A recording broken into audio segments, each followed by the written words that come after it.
This is a tough one because, just like the last song, Lead Me to the Cross. Empty yourself. Empty yourself. It's really cool because, like, whenever I do any of these messages, I don't try to sit and think about what I'm going to write about. I don't have to. Either I have a shower moment where, a couple weeks in advance, I'm taking a shower and he gives it to me. Or in the middle of the night, I'm praying and then all of a sudden, things like socks and Valentines are given to me. It's really cool. A few nights ago, I had already written my sermon for this week. It's been written for a couple months now, actually. And he woke me up in the middle of the night and said, Gideon. It's like, what? Gideon. I'm like, okay. And then the more I prayed, I felt like he was telling me to stop hiding. Trust me. Trust me.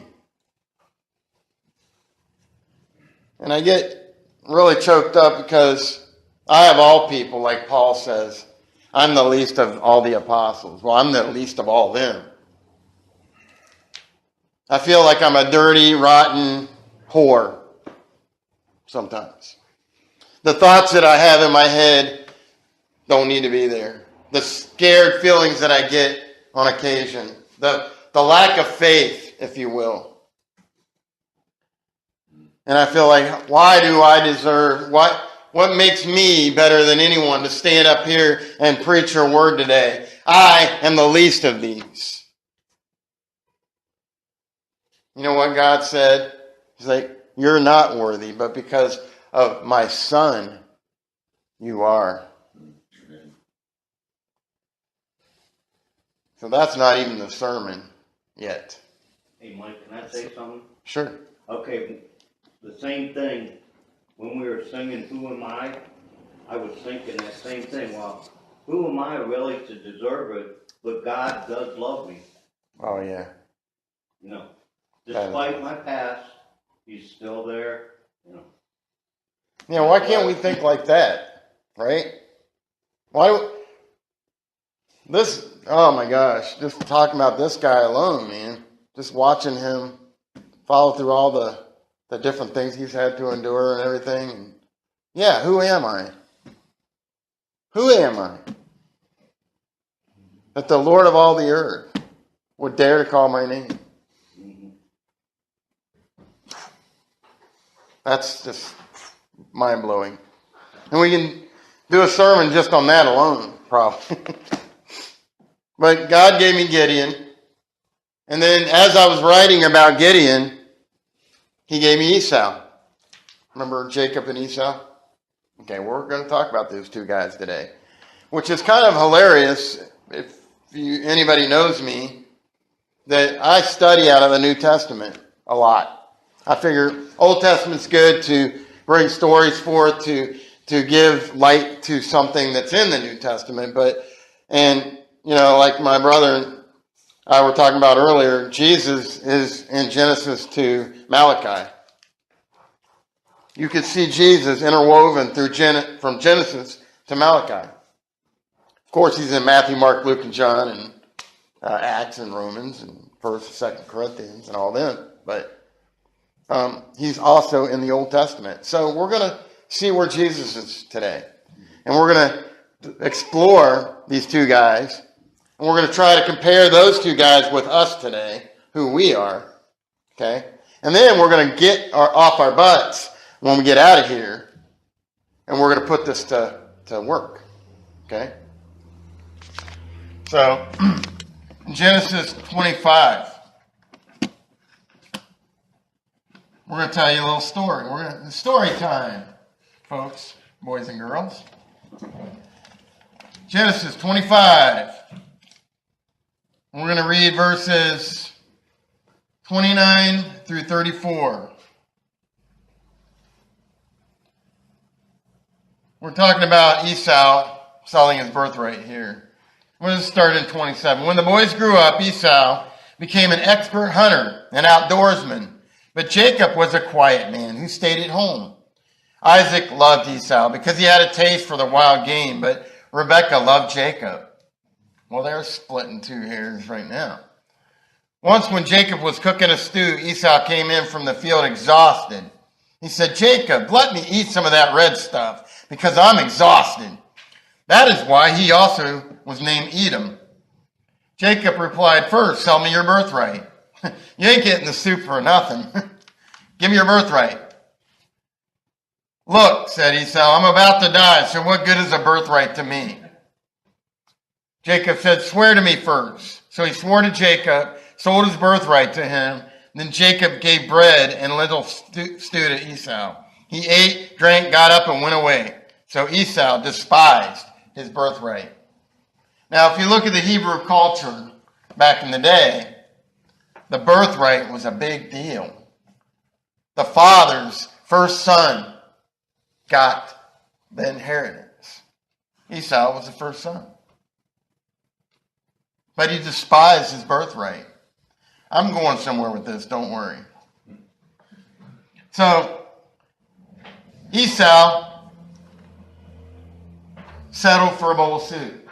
Now, this is a twofold message here, so bear with me. But I want you to get this. At the end, I'm going to bring it all back together for you. Okay? Esau impatiently sells his birthright for a bowl of soup. See, here's the thing. I'm going to put it in perspective for you. He couldn't wait for God to fulfill any promises to him through the promise that was made to his grandfather Abraham. Everybody knew the promise that Abraham got, right? Then here's Isaac.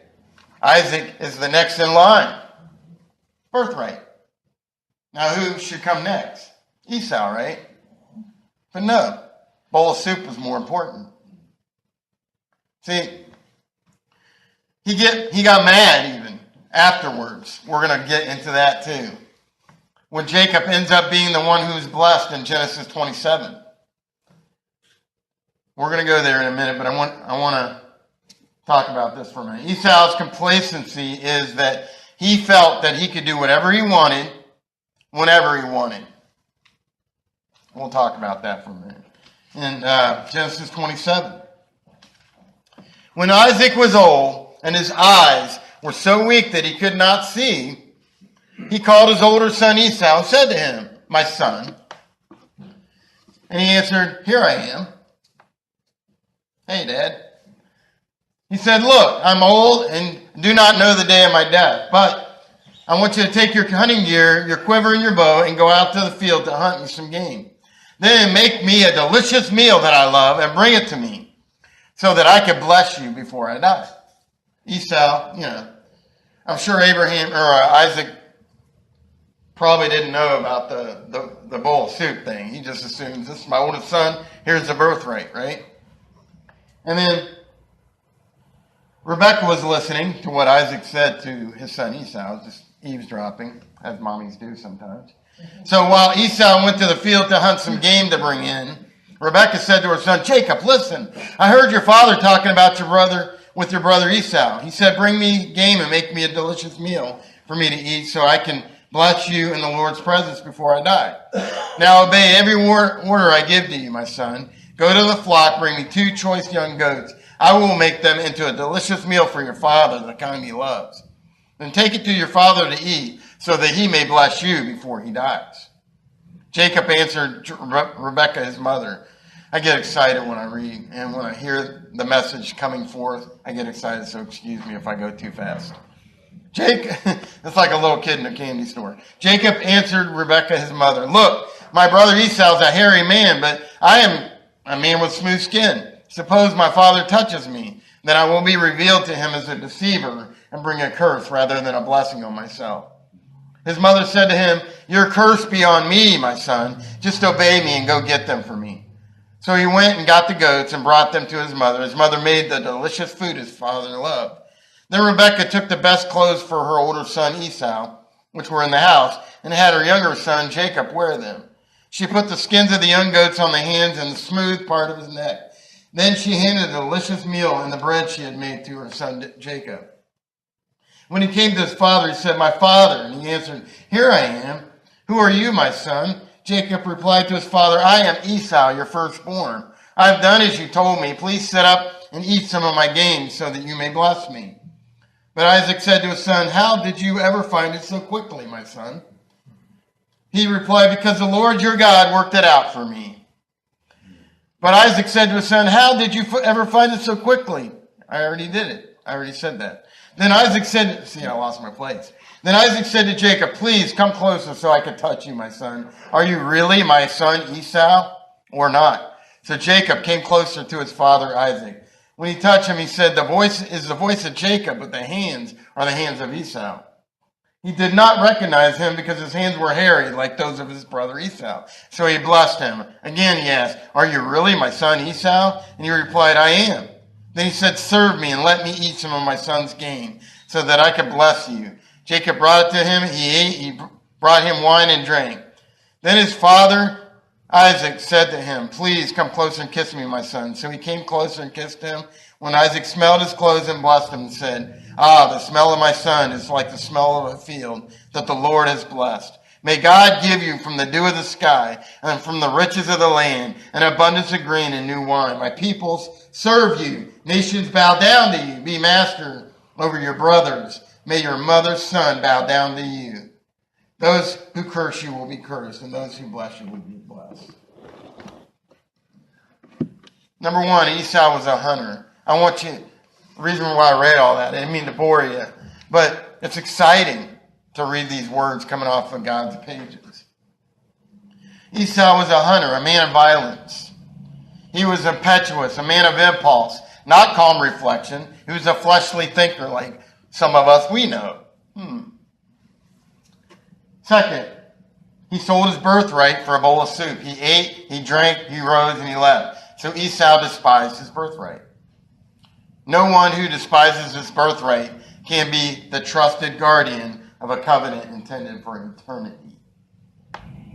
Third, just before the episode of the blessing we read, when Esau was 40 years old, he married Judith, daughter of Beri the Hittite, and also Basmath, daughter of Elon the Hittite. They were a source of grief to Isaac and Rebekah. Esau was a source of grief to his mom and dad.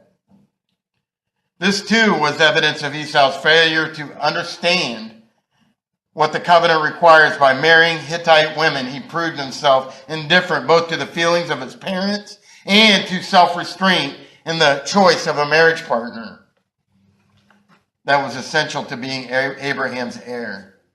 This is what God called them to do, to follow these laws and these rules.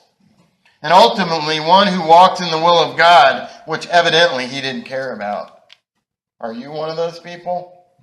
Are you an Esau? Are you just looking out for your own interest and not of God's? And just to let you know, I was so curious because, like I said, the reason why I said my lovely wife likes to study the Old Testament. I wasn't aware of, I was like, what a cheater. Jacob, you bad boy. And I'm like, why? How could you do that? Steal your brother's birthright like that. How could you? What the? And then I read back and it talked about, if you talk about when they were first born, the Lord said to Rebekah, "Two nations are in your womb." Oh, wow, this is exciting. Two people will come from you and be separated. One people will be stronger than the other, and the older will serve the younger. Well, what do you know? God already predicted that. So Jacob knew, because he was walking in the Spirit, that God wanted him to be the father of nations. Ooh. So that's why we have Abraham, Isaac, and Jacob. Isn't that cool? Okay, maybe for you, or maybe for me it is. You guys probably don't care. Anyway, all right, so now here's the other side. Here we talked about Esau, Gideon.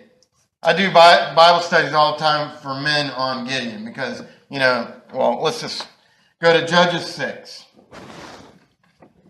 Joshua judges Ruth. Judges 6. Bear with me here, folks. Please don't be bored. Hope you'll see this in a minute. And I had to use this Bible because all the pages are stuck together. All right. Judges 6, verses 11 through 17. The angel of the Lord came, and he sat under the oak that was in Ophrah, not Oprah Winfrey, by the way, which belonged to Joash the Abiezrite. His son Gideon was threshing wheat in the wine vat in order to hide it from the Midianites. Then the angel of the Lord appeared to him and said, "The Lord is with you, mighty warrior." Gideon said to him, "Please, sir, if the Lord is with us, why has all this happened? And where are all his wonders that our fathers told us about?" They said, "Hasn't the Lord brought us out of Egypt? But now the Lord has abandoned us and handed us over to the Midian." The Lord turned to him and said, "Go in the strength you have and deliver Israel from the power of Midian. Am I not sending you?" He said to him, "Please, Lord, how can I deliver Israel? Look at my family is the weakest in Manasseh, and I am the youngest in my father's house. But I will be with you," the Lord said to him. "You will strike Midian down as if it were one man." Then he said to him, "If I have found favor in your sight, give me a sign that you're speaking with me." Sound familiar? God, give me a sign. I don't know what I'm doing. Give me a sign. How about, here's your sign, stupid. Wicked generation sees that. Yes. Now let's go to 33 and 40, and then I'll talk about this for a minute. Here's one of the signs. Gideon did this a couple times, by the way. All the Midianites, Amalekites, and Canaanites gathered together. Whoa, I need new glasses. Crossed over the Jordan and camped in the valley of Jezreel. The Spirit of the Lord took control of Gideon, and he blew the ram's horn, and the Abiezrites rallied around him. He sent messengers throughout all of Manasseh who rallied behind him. He also sent messengers throughout Asher, Zebulun, and Naphtali, who also came to meet him. Then Gideon said to God, "If you will deliver Israel in my hand, as you said, I will put a fleece of wool here on the threshing floor. If the dew is only on the fleece and all the ground is dry, I will know that you will deliver Israel by my strength, as you said." And then that is what happened. When he got up early in the morning, he squeezed the fleece and wrung dew out of it, filling a bowl of water. Gideon then said to God, "Don't be angry with me. Let me speak one more time. Please allow me to make one more test with the fleece. Let it remain dry and the dew be all over the ground." That night God did as Gideon requested, only the fleece was dry and the dew was all over the ground. What does it take, people? Really? God said it. He knew it was God. God, send me a sign. We can have, God, send me, remember that dude that there was a big flood and he got stuck on top of his house? God, please save me. A helicopter comes by. No, God's going to save me. A rowboat comes by. No, God's going to save me. The Coast Guard comes through. Come on, guy, get on the boat. No, God's going to save me. Then he drowns. He dies. He goes up to heaven. God, why didn't you save me? You dummy. I sent you a helicopter, the Coast Guard, and a rowboat. Seriously?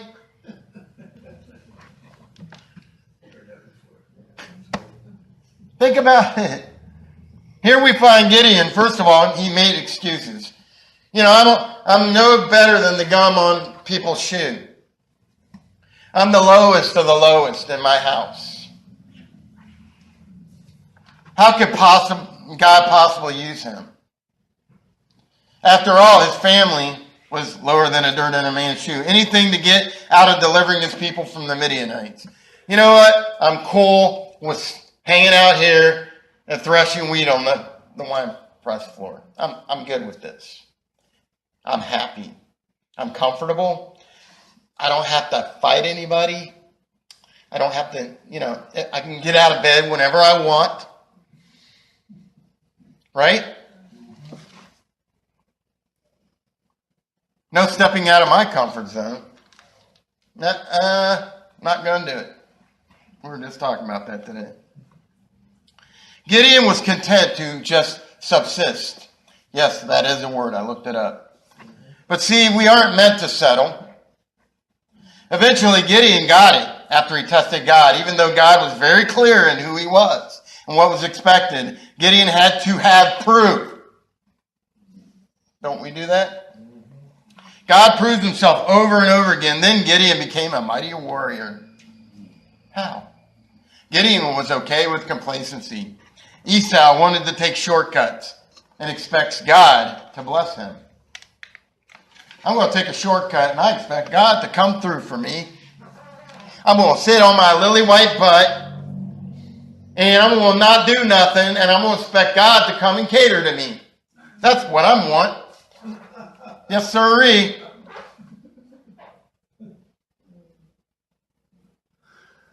Eventually, Gideon became the 5th judge of Israel. He also became a mighty warrior. His wars were won because he chose to let God settle his battle. No, he didn't plan any big works like General Patton. Nope. He said, I'll just do what you tell me.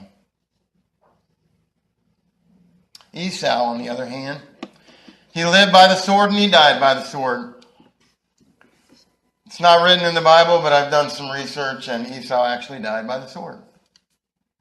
Jacob was the spirit. Esau was the flesh. So God uses fallible people like you and I to get the job done. But here's the thing, you can't limit God, or he will limit you. I'm going to say it again. You cannot limit God, or he will limit you. God limited Esau. See how that happened? Because Esau wanted to do it his way. Ultimately, he died fighting his brother's burial in Isaac's cave. If you do your research, you'll see that this is true. God blessed Gideon because Gideon eventually learned to trust God. His testing was only a result of wanting to do the right thing. He didn't want to screw up.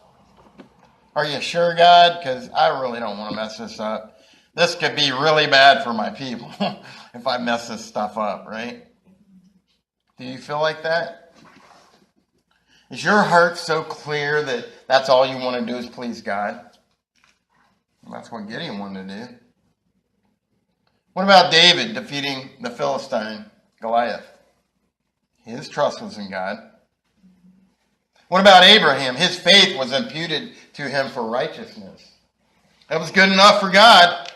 His faith was imputed to him for righteousness. Daniel, no doubt his faith was strong. These 3 men sought God's heart and won. Even the least in the kingdom of God is of use to the Father. I just told you about myself. I'm sure you could fill in the blanks with yourselves the same way.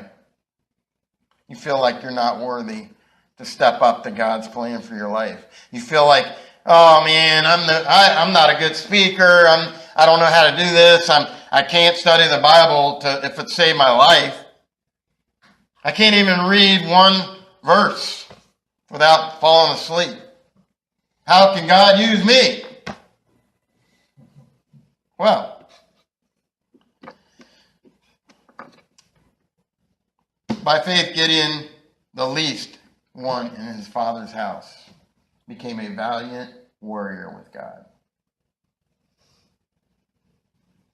Gideon is mentioned in the New Testament as being one who by faith became mighty in war, put foreign armies to flight.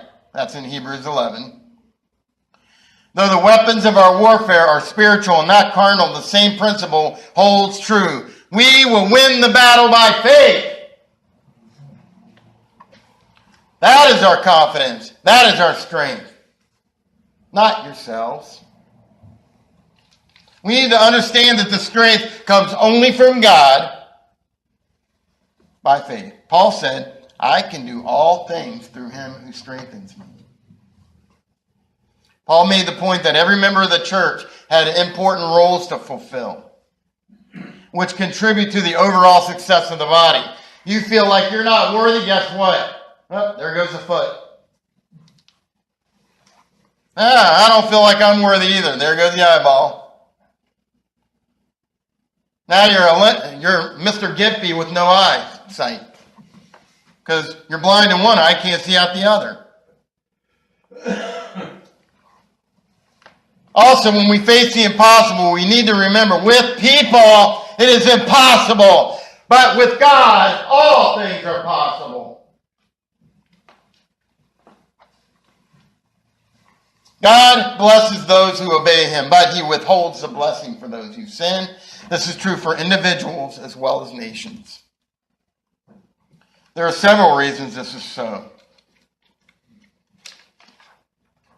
With God, first, one is aware of eternal and wonderful blessings which faith brings. You all know the gospel. If you have faith that he will save you, he will. This is true even in the evil day. We recall Paul and Silas singing praises to God from an inner prison. They were just beaten and whipped and everything else. They were in pain, scars all over them, and they're singing praises to God. What about you on a bad day? What are you doing?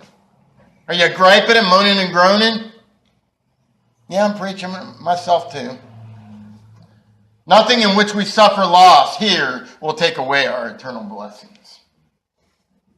Here's the other fold of my message today. We can't put God in a box. We can't be stagnant and expect everything to be in our control. We can't. God wants us to see the impossible circumstances as possible. And reach for the skies. Not go backwards, but in boldness go forward. We can't expect things to always go our way. Jesus said, in the world you will have tribulation. There's going to be stuff going on. It's not going to all be Skittles and rainbows. But take heart. I have overcome the world. Don't let it worry you. Don't let it get you down. With God, all things are possible. He wants to blow the lid off our jobs, our ministries, our homes, and our relationships. God means to use the impossible to make the possible a reality. I was listening to a bunch of YouTube preachers last night. Actually, they're not YouTube preachers, but they're on YouTube. And I just couldn't stop. Well, this one guy, this is an edition, Isaiah 43. I'll read that. Not all of it, I promise. Isaiah 43, 1 through 7 says, now this is what the Lord says. The one who created you, Jacob, and the one who formed you, Israel, do not fear, for I have redeemed you. I have called you by my name, by your name, you are mine. I will be with you when you pass through the waters, and when you pass through the rivers. They will not overwhelm you. You will not be scorched when you walk through the fire, and the flame will not burn you. For I, Yahweh, your God, the Holy One of Israel, and your Savior. Give Egypt as a ransom for you, Cush and Seba in your place, because you are precious in my sight, and honored, and I love you. I will give people in exchange for you, and nations instead of your life. Do not fear, for I am with you. I will bring your descendants from the east and gather you from the west. I will say to the north, give them up, and say to the south, do not hold them back. Bring my sons and daughters from far away, and my daughters from the ends of the earth. Everyone called by my name and created for my glory, I have formed him. Indeed, I have made him. If God calls you to it, he's going to bring you through it.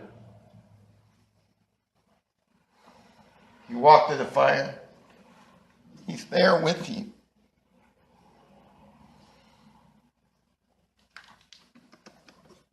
Some folks, they like to keep their lives maintainable, which is good when you're talking about stewardship with money.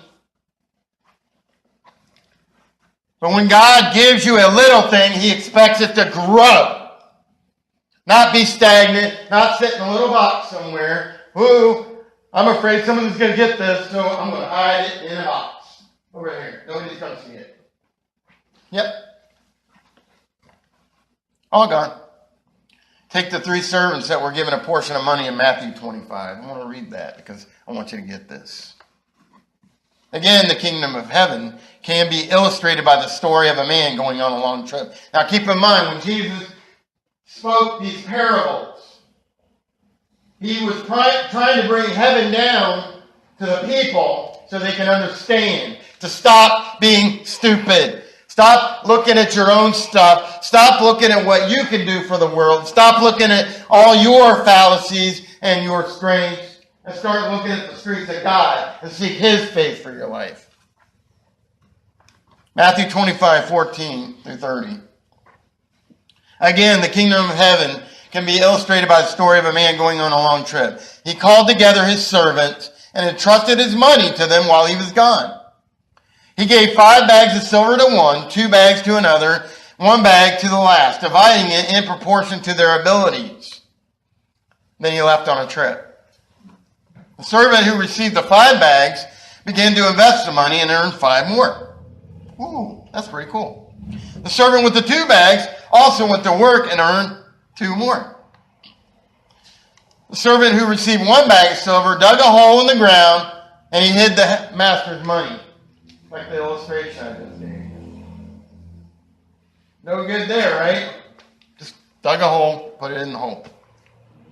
After a long time, their master returned from his trip, called them to an account of how they used his money. Keep in mind, when Jesus is speaking this, put yourself in their shoes and look at Jesus as the one being your master.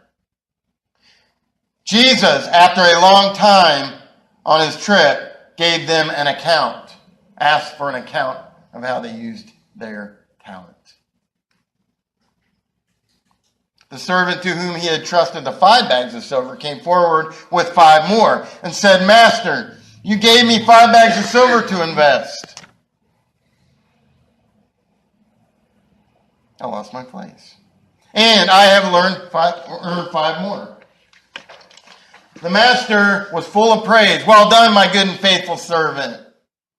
You have been faithful in handling the small amount, so now I will give you many more responsibilities. Let's celebrate together. The servant who had received the 2 bags came forward and said, Master, you gave me 2 bags to invest, and I have earned 2 more. The master said, Well done, my good and faithful servant. You have been faithful in handling this small amount, so I will give you many more responsibilities. Let's celebrate together. Then the servant with the 1 bag silver came and said, Master, I knew you were a harsh man, harvesting crops you didn't plant and gathering crops you didn't cultivate. I was afraid I would lose your money, so I hid it in the earth. Look, here's your money back. Really? But the master replied, You wicked and lazy servant. If you knew I harvested crops, I didn't plant and gather crops I didn't cultivate, why didn't you deposit my money in the bank? At least I could have gotten some interest on it. Keep in mind, that money wasn't theirs to spend. Your life isn't yours to live. To die to Christ is something. Yeah. I had a brain fart. Hey, that happens. So then he ordered, take the money from the servant and give it to the one with the 10 bags of silver. To those who use well what they're given, even more will be given. And they have an abundance. But from those who do nothing with it, even what little they have will be taken away. Now, throw this useless servant into outer darkness where there will be weeping and gnashing of teeth. Let's talk about the guy who buried his because he was afraid. Are you that guy? You're afraid of stepping out in faith, so you hide your blessing and it's not allowed to multiply. He was being safe. He's being careful. But look what happened. His portion was given to the guy with the most. We may not think we're supposed to do anything great. Because Gideon, we were hiding in a wine press. We planned our lives perfectly, all the way down to our house with a white picket fence, 3.5 kids, 401k, and CDs to plan your retirement. If God calls you to it, He will bring you through it. It's not you. There are people dying out there every day. You have something they want, and you're not giving it to them. You're hiding it. Jesus said, be the light into all the world. Don't hide it under a bushel. Let your light shine so that all in the house can see it. Like a city on a hill.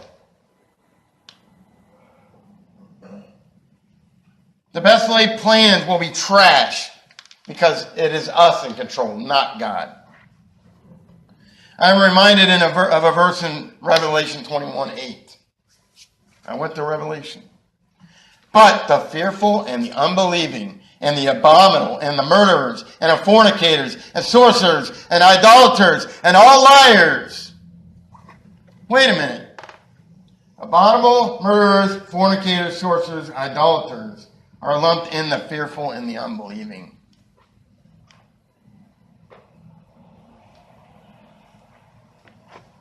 The fearful and the unbelieving are lumped in the abominable. The murderers, the fornicators, the sorcerers, idolaters, and all liars shall have their part in the lake which burns with fire and brimstone, which is the second death.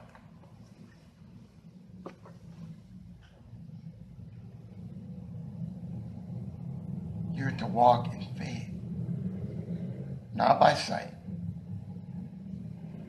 The things, the situations in your life, they're not real. What is real is your faith in God who can bring you through all of that. Seek the will of God for your life. Get crazy, and trust God. Even in the smallest things. Because He wants to use you for magnificent causes. But you won't let Him. You won't let Him multiply your bags of silver.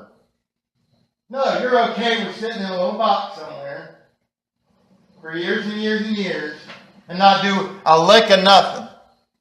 Not stepping out in faith. Because what you're telling Him, God, I don't believe you can do what you can do. It's like Gideon, this little fleece.